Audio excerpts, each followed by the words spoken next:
How to check your Adidas gift card balance online. Hi everyone and welcome back to our channel. In today's video, we are providing you with a step-by-step tutorial that we can follow up to easily get so let's just dive right into the video and get started.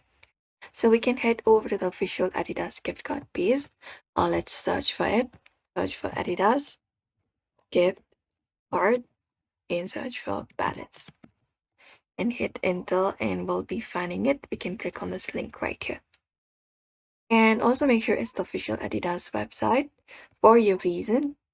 And using a third-party sites may not show the correct balance. So you can just go over and view it up. Once we view it up, what we can do is we can just go over and in order to check your balance, providing your card number here.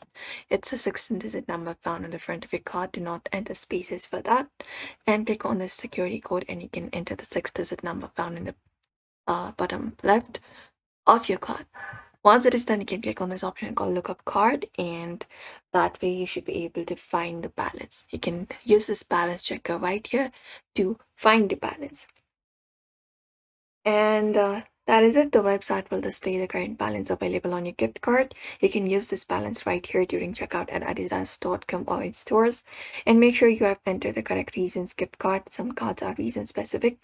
If you have bought an e-gift card, check the balance from the email confirmation if the website gives an error. If the balance does not appear or shows an error, contact Adidas customer support with the gift card number for help. And that's it, everybody. For now, you can follow out this method. So we hope this video was helpful. Give this video a like and subscribe for more.